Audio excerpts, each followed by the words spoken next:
Sobre a tortura sofrida pela minha mãe foi colocada com uma jiboia numa sala do Exército Brasileiro. E o senhor disse a seguinte frase: coitada da cobra. Sim, falei. O senhor reitera isso? Reitero. Ela estava andando com quem? Qual o nome do elemento do PCdoB que estava com ela? Com quem ela andava? Você conhece o mini manual de guerrilha do Carlos Marighella? Diz aqui: executem os generais, matem os policiais. Tá? Que promovam ações que levem o terror, pânico junto à sociedade. Esse é o líder de Dilma Rousseff. E líder, me desculpe, de pessoas como a tua mãe. Me desculpe. O povo brasileiro não sabe o que é ditadura.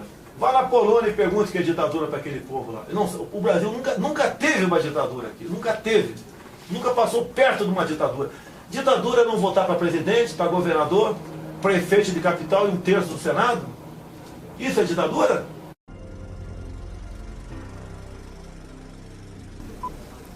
Deputado, o senhor disse que o coronel Carlos Alberto Brilhante Ustra foi o terror da presidente Dilma. E mais de uma vez o senhor já defendeu a tortura. Por quê? O senhor acha que essa é a forma correta de tratar os seus adversários políticos? Você está falando de bandido, para mim. Porque não aceito a rotulação de preso político por parte da maioria dessa esquerda que está aí. Eram bandidos treinados em Cuba e com dinheiro da União Soviética praticaram diversos ataques terroristas no nosso país. Como, por exemplo, o primeiro marido de Dilma Rousseff, Cláudio Galeno, sequestrou em pleno voo um avião com 96 inocentes a bordo e 5 dias depois pousou onde? Em qual país democrático? Em Cuba. Então, eles que praticaram esse tipo de crimes, não digo que eles são perseguidos políticos, como são realmente hoje os perseguidos políticos na Venezuela e em Cuba. Pronto? A outra pergunta tua? Carlos Alberto Brilhante Ustra. O senhor defende a tortura. Quem falou que eu defendo a tortura? O senhor já disse. Quem defende? Qual o limite entre tortura e tratamento enérgico? E citei, nesse caso, está citando aqui, um episódio. Tá, ok? Imagine um elemento que sequestra um filho de uma pessoa qualquer, né? Menor de idade, um garoto. E você pega num telefone, num orelhão naquela época, né? Não era comum o celular. Alguém. Não, peraí, eu estou explicando. Não, o que é defender? Nunca defendi tortura. E você pega no orelhão um dos sequestradores. Qual tratamento você vai dar para esse sequestrador para ele dizer onde está o cativeiro? Tem direito a um advogado? Cama, cozinha, né? Presídio de boa qualidade para você, ou um tratamento enérgico? Agora, se o tratamento é enérgico, para quem defende direitos humanos, como defende no Brasil a tortura, que se exploda a maneira como você vai ser se referido a essa pessoa, aquele tratamento. Se é tortura ou tratamento enérgico. Se quer tratar como tortura, pode tratar como tortura, sem problema nenhum. Em 70 e 74, o Carlos Alberto Brilhante Ustra comandou o DOI-CODE em São Paulo. Os relatos informam que 47 pessoas desapareceram ou morreram naquele período, quando ele estava à frente do DOI-CODE. Se nós pegarmos o número de 400 mortos e desaparecidos políticos no Brasil, esse número no qual o Carlos Alberto Brilhante Ustra estava à frente do DOI-CODE é um número considerável.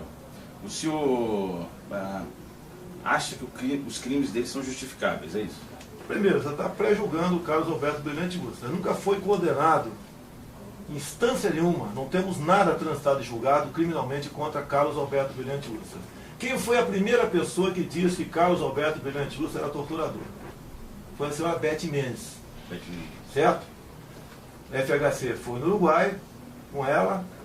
Lá estava o adido coronel Brilhante Ustra. Na volta, né, Beth Mendes teve um chilique e resolveu acusar o Brilhante Ustra de torturador. Beth Mendes integrou a VAR Palmares de Dilma Rousseff e Carlos Lamarca. Você conhece os atos dessas pessoas combatendo o regime na época? Como, por exemplo, a execução a pauladas na mata do Vale do Ribeira, do tenente Alberto Mendes Júnior. Inclusive, eu estava lá porque eu sou do Vale do Ribeira, Eldorado Paulista, onde o Lamarca, quando passou, feriu 6 soldados, um em cadeira de roda até hoje, e um civil. Mais ainda, a VAR Palmares de Dilma Rousseff, Beth Mendes e Carlos Lamarca foram os responsáveis por uma bomba no QG do 2º Exército de São Paulo, onde morreu o soldado Mário Cosel Filho. E eu tenho muito para falar sobre os assuntos com você aqui. Então, esse tipo de gente que nós combatimos. Quando você era detido, qual o tratamento que eles tinham que ter? Enérgico. E outra coisa, quando fala em desaparecimento, gostei da pergunta. Nós, militares, né, eu não era ainda, era um jovem naquela oportunidade, mas os militares criaram a lei da vadiagem. Ou seja, qualquer elemento tinha que andar com documentos, exatamente para nós combatermos os grupos terroristas que existiam no Brasil. E quando esses elementos, logicamente que andavam com documentos falsos, morriam em combate, eram enterrados como indigentes, passavam a ser então o quê? Desaparecidos polícias. Me permite mais uma coisa, você vai gostar aqui. Nós temos um jornalista no Globo, Anselmo Góes. Você encontra no jornal da ABI uma entrevista que ele deu em 99, onde ele diz claramente que ele só andava no Brasil graças a documentos fornecidos pela KGB. E ele louva a KGB e diz mais, que ele, como integrante do PCB na época, recebia dinheiros da Rússia, da União Soviética, para poder transitar aqui pelo Brasil. O senhor sempre fala... Orlando, que está pegando... Não, só um ajuste. O senhor acha que o crime de um grupo ou de uma pessoa justifica crimes cometidos por uma instituição nacional e que exercia o poder de Estado no Brasil? Vocês acusam os militares de serem criminosos. Nós combatimos criminosos.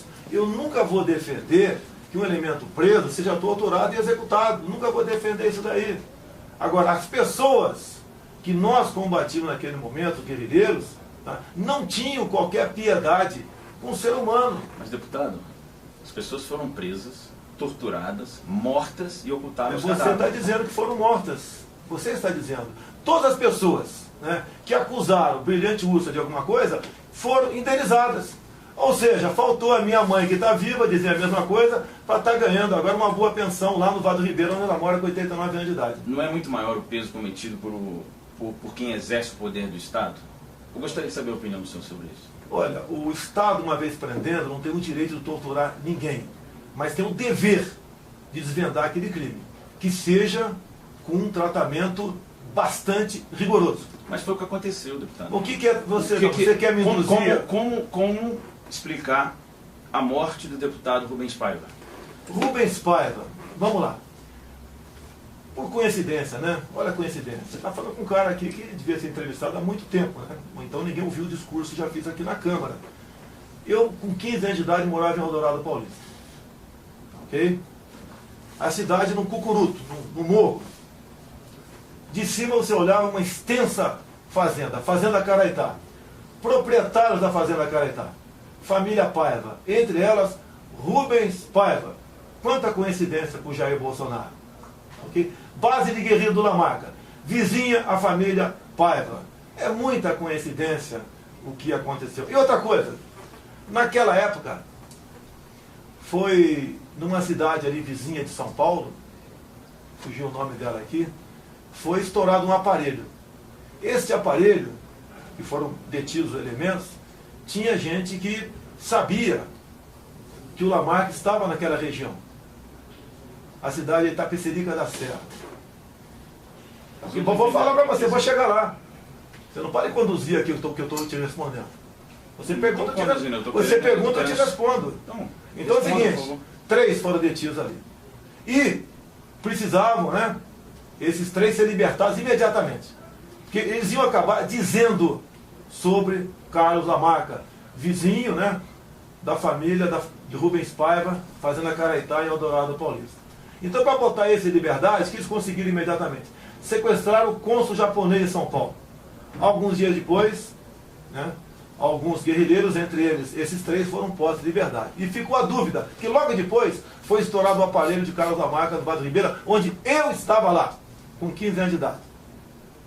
Quem foi que dedurou? Foi Rubens Paiva ou foram aqueles 3 nos momentos logo depois que foram detidos? Logicamente, né, que vão culpar Rubens Paiva. Rubens Paiva desapareceu logo depois.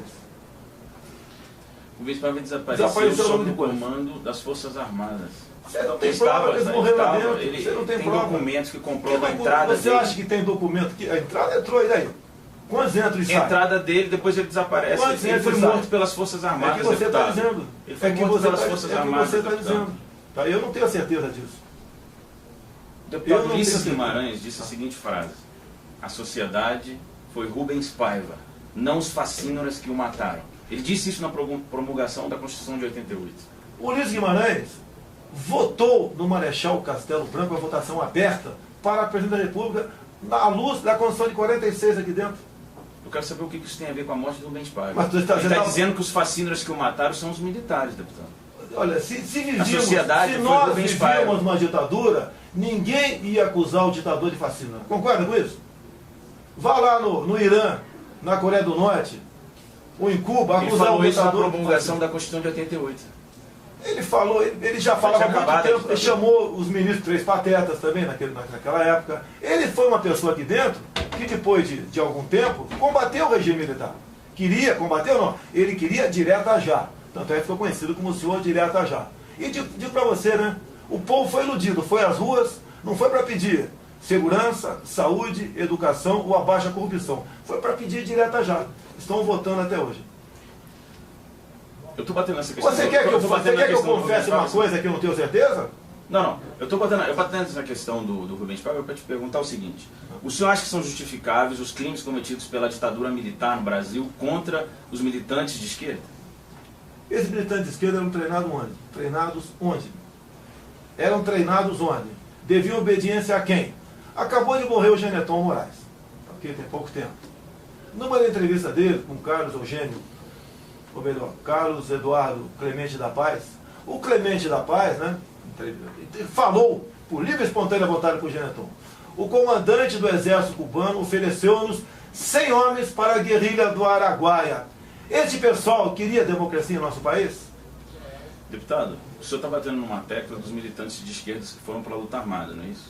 Sim. Posso te dizer que existiam realmente militantes que foram para a luta armada. Mas a liberdade no país, ela não existia. Deixa eu te falar, meu ponto de vista também. Aqui, entre esses militantes comunistas que foram torturados, haviam estudantes. Estudantes, sabe o que eles tinham feito? Pichado o muro, dado panfleto, falado em liberdade. Alguns, com o tempo, foram para a luta armada. Outros foram presos, nunca tinham pegado em armas. Foram torturados. Se nós formos sair daqui agora, formos para o Papuda, e perguntarmos se os presos estão sendo torturados, maltratados, 100% vai dizer que sim. Eu nunca vi um detido dizer que é inocente ou que não foi maltratado. É a política deles, de vitimização. O senhor está dizendo que eles mentiram sobre Muitos mentiram, sim. Deputado, tem mais de 5 mil denúncias de tortura da ditadura militar. Todos esses que foram torturados estão muito bem indenizados. Ganham pensões e foram indenizados. Compensa falar que foi torturado e foi maltratado. Compensa e muito. E vocês, né, não digo vocês, né, eles não respeitaram a lei da anistia em vigor até hoje. Nós sempre, militares, pugnamos, né, por uma anistia ampla, geral e restrita. E setores aqui da Câmara, em especial o MDB na época, não queria essa anistia ampla para exatamente não ter concorrência com nomes outros que vieram de fora para cá. Os militantes de esquerda foram processados, deputado. Os militantes de esquerda foram presos, exilados, perderam direitos de estudar na faculdade.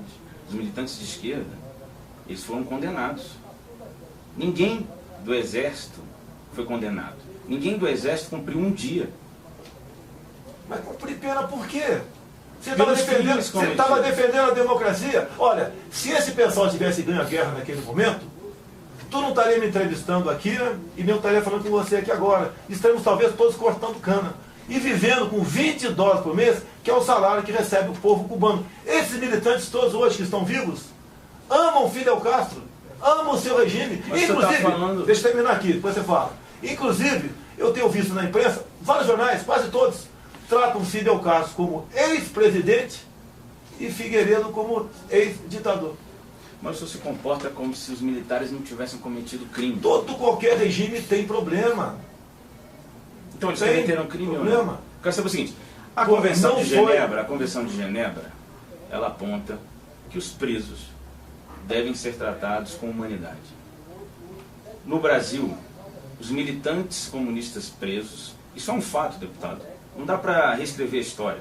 Eles foram torturados, eles foram mortos pelo regime. Você Isso acredita, faz parte da na história. Comissão Nacional da Verdade? Como você acredita? Você acredita no relatório da Comissão Nacional da Verdade? Muitas informações ali estão corretas, sim. Ah, você acredita? Claro. Quem foram os 7 integrantes? Todos fizeram parte de um movimento ou de esquerda no passado. Todos. Que isenção tem essa comissão? Eu comparei a Comissão Nacional da Verdade àquela cafetina que queria escrever a sua biografia. Escolheu 7 prostitutas. E as prostitutas chegaram à conclusão que a cafetina tinha que ser canonizada. Essa foi a Comissão Nacional da Verdade de Dilma Rousseff. Não tinha nenhum nosso lá para fazer o contraponto. Nenhum. E escreveram, reescreveram a história como bem entenderam. E agora, na análise da conjuntura do PT, que eles escreveram, uma das suas penitências foi que não mudamos a tempo os currículos militares. Com o quê? Com o relatório da Comissão Nacional da Verdade. Desculpa, deputado, assim, deixa eu te falar. Alguns militares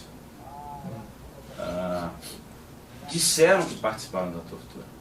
Alguns militares foram, inclusive, na Comissão da Verdade, que o senhor está falando, e contaram lá que torturaram, que mataram. Isso foram os próprios militares que disseram. Não, você está falando daquele coronel de Nova Iguaçu, do Rio de Janeiro, esse que logo depois apareceu morto? Sim, Paulo Malhães. Logo depois apareceu morto? Maluco aquele cara. Outros militares já falaram. Maluco. Você está falando que o que ele inventou? Ele, maluco. Não é que morreu depois. Alguém está interessado? Foi executado logo depois. Algumas semanas depois do depoimento dele. Alguém está preocupado com como ele foi executado? Ou agora, né, tem um exame de cidadania mental nele, vale as besteiras que ele falou lá. O senhor acha que ele está mentindo? O senhor acha que ele estava mentindo? Nós evitamos, eu não fiz parte, eu sou praça de 73, não fiz parte da luta armada, não sei em 70 como civil e voluntário, nas matas do Vale do Ribeira. Nós evitamos que o Brasil fosse comunizado. Lula mesmo, né? Então, se o senhor Lula, Lula há pouco tempo na Venezuela, presidente. Ok? Falou. Na Venezuela pode faltar tudo, menos democracia. Lula, há pouco tempo também como presidente, sugeriu que as Farc criassem um partido político, exemplo do que o PT fez aqui. É este pessoal que lutava por democracia? É esse pessoal que lutou por democracia? Deputado, as Forças Armadas tomam o poder em 1964. Não tomou não. Se eles tivessem devolvido... Eu te pergunto... Se eles tivessem devolvido ao país as eleições em 65, todos nós, brasileiros, sabíamos quem ganharia aquela eleição. Juscelino Kubitschek. Eu te pergunto... Eu quero saber o seguinte, o Juscelino Kubitschek era uma ameaça comunista para o país? Claro que não. Eu te pergunto, quando é que os militares assumiram o poder no Brasil? Por que eles não... Que dia foi que os militares assumiram o poder no Brasil? 64. Não, que dia foi? O senhor sabe. Não, você me responde. Dia 1º de março. 1º de março. O João Goulart foi caçado aqui em 2 de abril. Sim, mas eu quero saber o seguinte. Foi o 1º de março, isso mesmo? Sim. Não foi 31 de março, não? 31 de março, desculpa. Ah, tá, tudo bem. Não foi 31 de março também. 31 de março o presidente era o João Goulart. 1º de abril é o João Goulart. O Congresso só tornou vago aqui, declarou vaga, a vacância, no dia 2 de abril, por aclamação. E depois, dia 11 de abril, é que o Congresso, com voto de Ulisses Guimarães, com voto de Juscelino Kubitschek, elegeu Castelo Branco presidente. Deputado, se os militares tivessem devolvido ao país as eleições em 65, não teria sido melhor? Se a esquerda naquela época não tentasse tomar o país e queria impor uma ditadura aqui, não haveria 2 de abril de 64, nem 31 de março de 64. E nem 15 de abril de 64, quando Castelo Branco foi eleito. Então você está pegando uma história, como sempre fazem comigo, o caso Maria do Rosário, daqui para frente, quando eu dei aquele toco nela, o que ela falou antes não interessa. O que a esquerda começou a fazer em 61, o PCdoB já mandava jovens universitários, esses jovens docentes que você se referiu agora há pouco, para a Real Academia Militar de Pequim, para estudar o quê? Em 61, em Pequim, na China, para estudar o quê?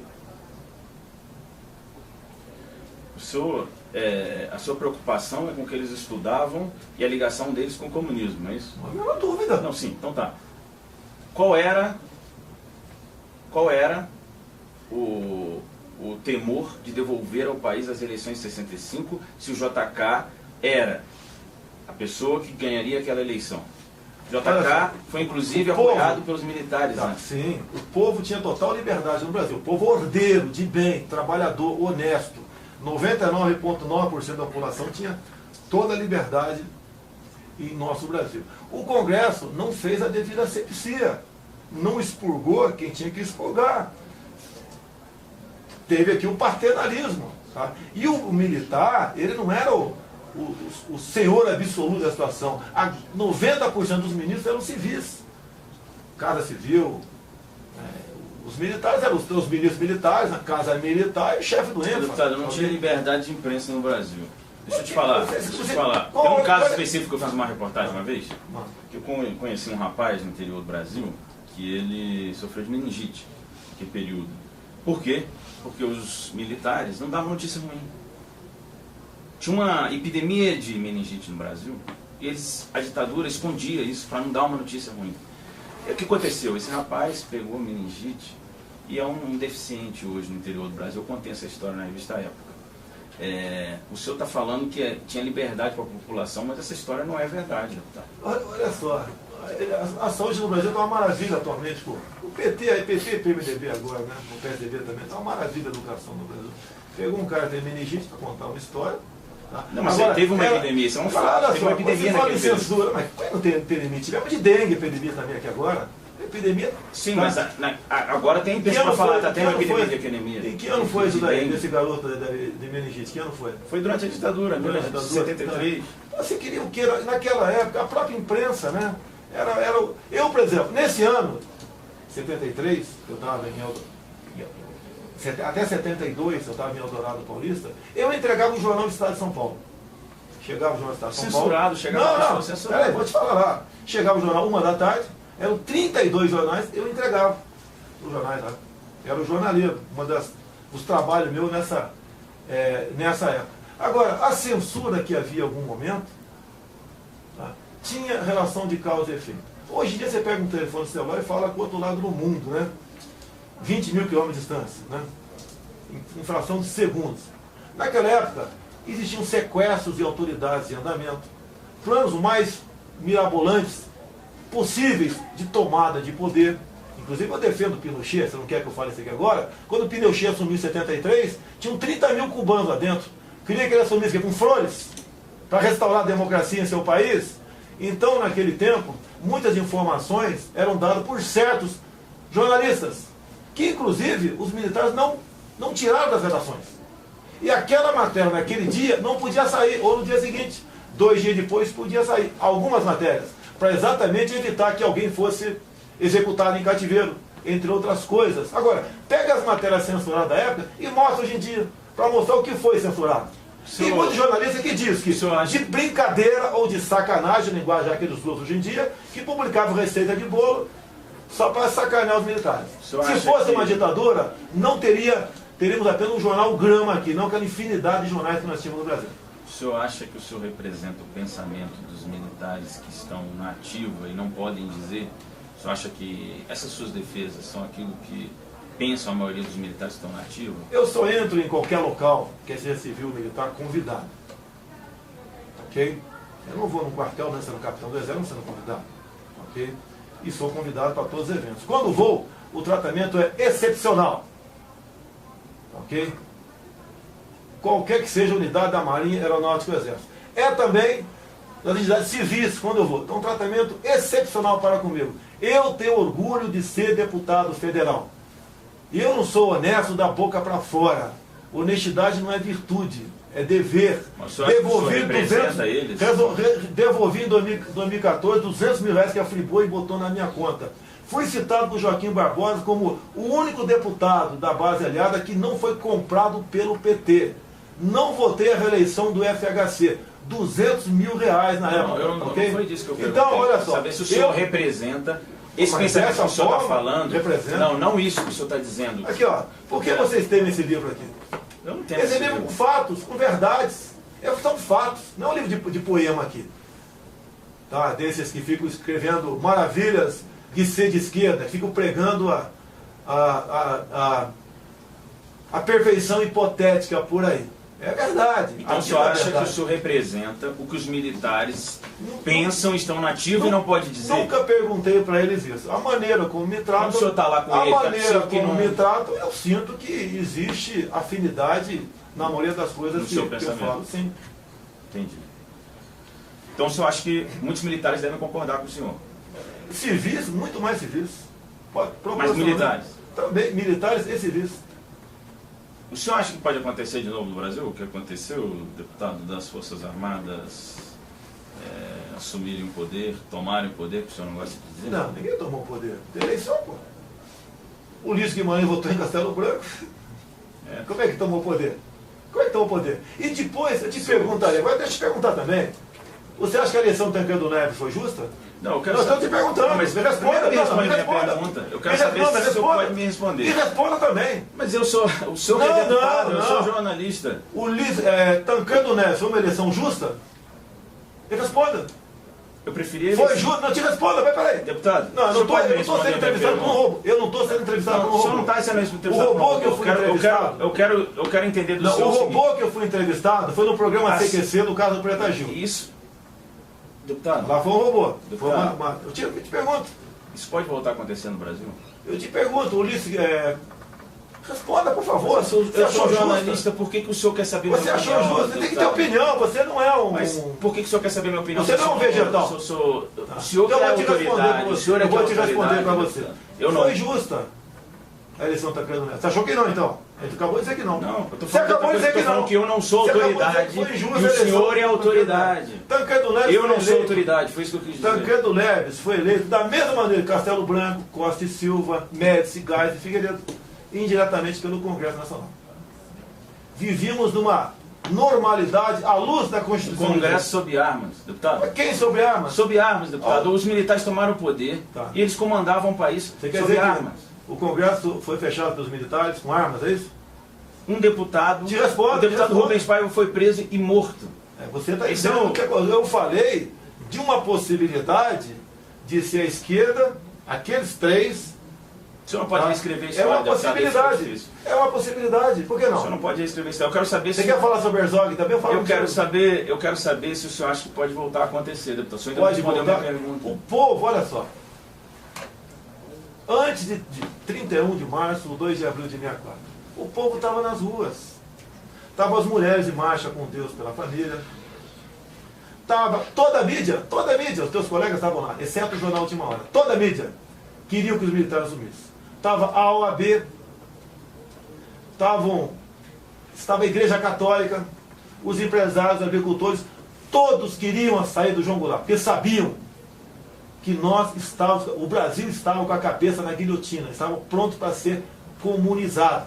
Brizola pregava abertamente, antes de 64, queremos uma nova Assembleia Nacional Constituinte, integrada por camponeses, operários e sargentos, sempre usando o povo para, ao chegar ao poder, dar a banana para o povo, como todas as ditaduras deram no mundo todo. Nós, militares, e eu sou capitão do Exército Brasileiro, tenho muito orgulho do período 64 a 85, muito orgulho, que pese alguns problemas terem ocorrido, algumas injustiças terem ocorrido, que acontecem em qualquer lugar, até dentro da nossa casa, quem dirá dentro do governo. Isso não me respondeu. Por quê? Se pode acontecer novamente? Depende do povo. O Exército, nunca fez parte de joguetes políticos. Ele sempre foi instrumento da vontade popular. Quem disse isso para o Geneton Moraes foi o ex-ministro Leônidas Pires Gonçalves. Então você acha que pode? Não sei. Eu, pela minha democracia, pela minha liberdade, eu faço qualquer coisa.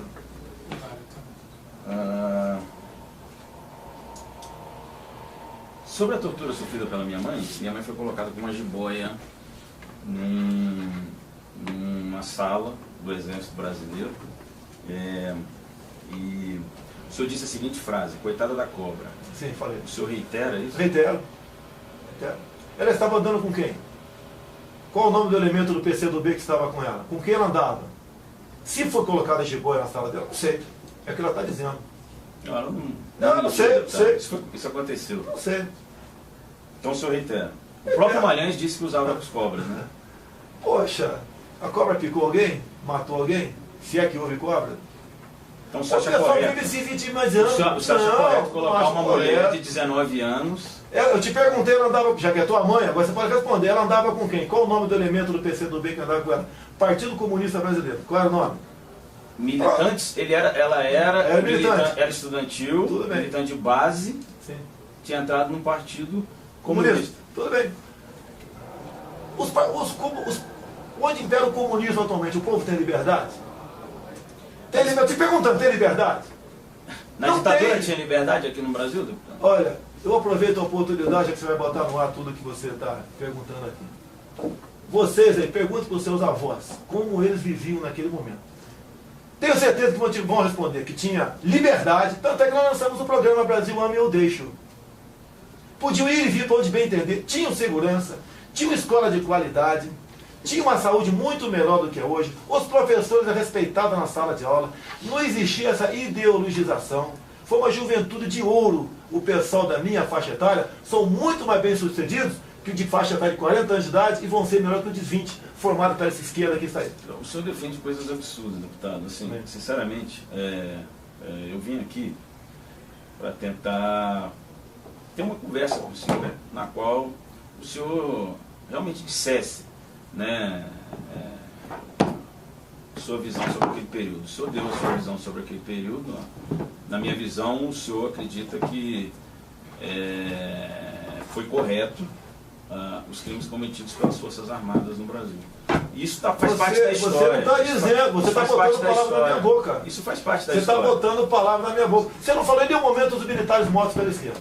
Já que eles estão santos, a esquerda é tão pura, queria paz, liberdade, amor. Você não falou de nenhum militar executado até agora pela esquerda. Eu te perguntei, o senhor acha que o crime de um grupo ou de uma pessoa justifica crimes cometidos por uma instituição nacional que exercia poder de Estado? Ninguém está justificando o crime de ninguém. Você que está botando na conta das Forças Armadas crimes. Agora, é a mesma coisa. Quando o policial militar mata alguém num local lá violento no Rio de Janeiro, a imprensa toda vai para cima do policial militar.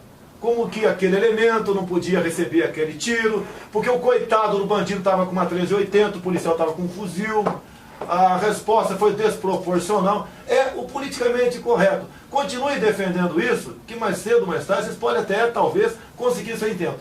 Todos nós vivemos no Brasil igualdade, na miséria. Só para pontuar, no caso da minha mãe, por exemplo, ela nunca tinha pegado em armas.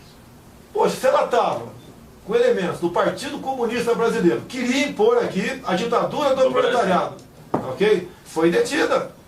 O que aconteceu com ela? Não sei. Como é que você quer botar? Eu sei. Mas você, ela te disse. Eu sei. A esquerda área toda aí diz que foi torturada, perseguida, eram coitados. Foi torturada. De um lado estava, dessa briga toda, de um lado estava Carlos Alberto Brilhante Ustra, e de outro lado nós tínhamos Dilma Rousseff, Frank Martins, que disse claramente que era para executar o embaixador americano, José Genuíno, José Dirceu, que fez curso de plástica em Cuba. De que lado você, povo, vai estar? Do coronel ou desses que estão aqui, que inclusive agora enterraram o Brasil aqui na corrupção? Para usar o termo do tempo, para mim foi um golpe aquilo que ocorreu. Tá? Eu quero só pontuar aqui que quando o senhor coloca que os militares eram democratas, lutando pela democracia, isso é uma mentira histórica, isso já está nos livros de história. Infelizmente, né? Os livros do MEC. Já está no livro de história. Mas porque é um fato, deputado. Quem botou isso lá? Eu não estou aqui para ficar defendendo um lado ou outro. O que eu quero fazer aqui é contar a história de um período. Só que a história do período ela existe, não dá para recontá-la. Exatamente. A minha visão então sobre você está contra a Comissão Nacional da Verdade. Recontou a história. Não, ela foi pela primeira vez, ela foi atrás dos crimes cometidos pelos militares no Brasil.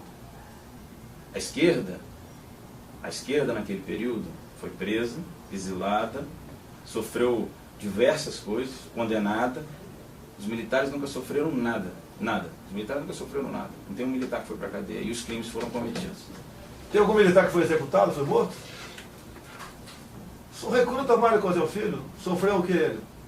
Eu volto a te perguntar. Sofreu o que o militar Mário Cosel Filho? O crime cometido por uma pessoa justifica os crimes cometidos pelo Estado. Quando o policial militar mata alguém que está atirando nele, não justifica porque ele está defendendo o Estado, não poderia reagir com um fuzil, um pobre coitado de um bandido que está atirando com uma 380 em cima dele. Nós estamos falando de militantes que estavam presos já.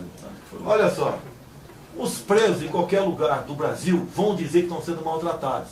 eles procuram se vitimizar. Os militantes comunistas não se vitimizaram, deputado. Não Eles se foram vitimizaram. torturados. Em algum momento, no relatório da Comissão Nacional da Verdade, apareceu a história do primeiro marido de Dilma Rousseff, ou do segundo, que ambos estão vivos ainda, o segundo, Carlos Araújo, que falou no final de um programa de televisão numa boa, que passou lua de mel com Dilma Rousseff, pegando armas em quartéis, expropriando bancos e assaltando caminhões de carga na Baixada Fluminense. Por ironia do destino, uma entrevista ao vivo, não sei se Rádio Guaíba ou Gaúcha, dei aqui, gravamos. Eu perguntei para o Carlos Araújo, que ele resolveu me falar sobre o Rio Centro. Eu perguntei, quando você roubava caminhões de carga na Baixada Fluminense com Dilma Rousseff, houve algum latrocínio? Resposta dele gravada aqui comigo. Depois de eu insistir, ele respondeu, se houve ato de violência, foi residual. Eu respondi para ele, matar caminhoneiro, assaltando caminhões da Baixada, é uma questão residual? Pela causa vale tudo? Este é o pensamento dessa gente? Olha, um dos ícones da esquerda, Dilma Rousseff, né? Não consegue ligar uma frase a outra, uma analfabeta funcional. O senhor usa um raciocínio que pode ser usado contra os militares também. Olha, eu falo por mim. O senhor usa um raciocínio que justifica os casos que eles estavam presos, jovens presos, foram torturados, mortos Jovens. e enterrados. Ocultação de cadáver. Jovens, muito jovens. O deputado Maria do Rosário defendeu? Deputado, eles estavam defendendo a liberdade no país. Que liberdade! Estavam. Assim como o Santiago estava agora no Rio Centro há poucos meses, né? Explodiu aquela bomba e matou. O Santiago não. O Santiago teve a sua cabeça explodida por 2 militantes. Estavam defendendo a democracia também. Quem defende a democracia é essa? Nós temos visões diferentes. Ah, tudo bem, lógico. Me desculpa aqui, você é filho de uma senhora que diz isso para você. Lógico, eu não quero botar você com a tua mãe, nem você vai se colocar com a tua mãe. Jamais. Jamais. Tá? Você tem parabéns, você como filho. Agora, se a tua mãe tivesse com o grupo, aquele grupo que a turma toda vencido aquela guerra no passado, nós todos estaríamos sendo torturados agora. Como está o povo cubano, como está o povo norte-coreano. Deputado, essas coisas que o senhor fala, desculpa, assim, o senhor está falando, assim, os militantes comunistas nunca tiveram chance de ganhar isso que o senhor está falando. Não? Não, nunca tiveram, tá? Nunca tiveram. Nunca tiveram. Qual era a chance de 70 militantes comunistas na guerrilha do Araguaia de vencer o quê? Olha só, você tem hoje em dia mais de 10 mil que recebem pensão. São Eu fatos. com 10 mil na mão, eu com 10 mil tomo o Brasil. Eu com o capitão Jair Bolsonaro, com 10 mil disposto a fazer o que eles dizem que estavam dispostos, o que eles dizem que passaram, tortura e resistiram, eu tomo o Brasil com 10 mil.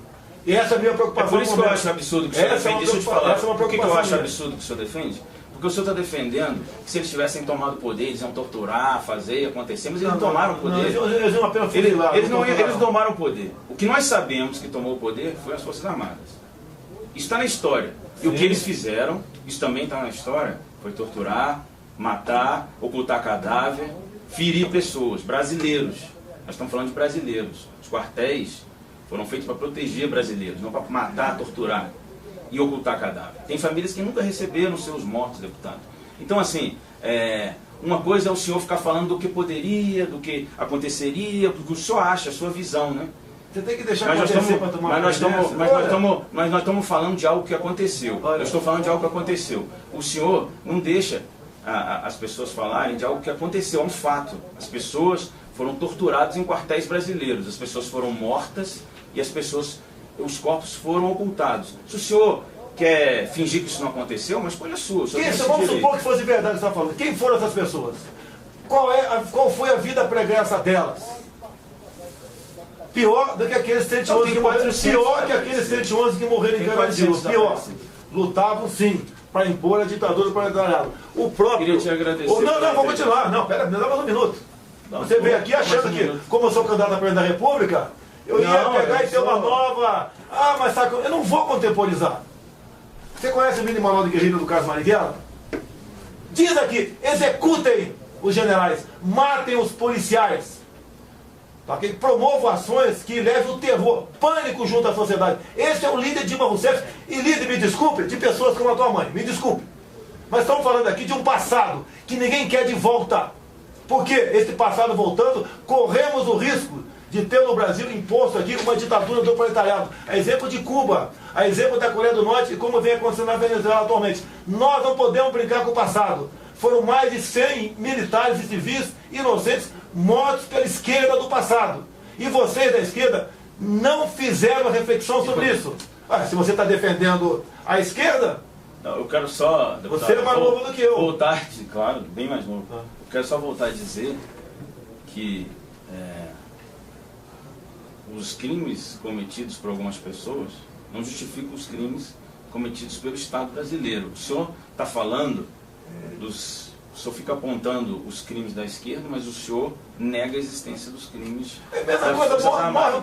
Quando o senhor diz que a história não quer que volte, a história não quer a volta da ditadura militar brasileira. É isso que a história não quer. O povo brasileiro não sabe o que é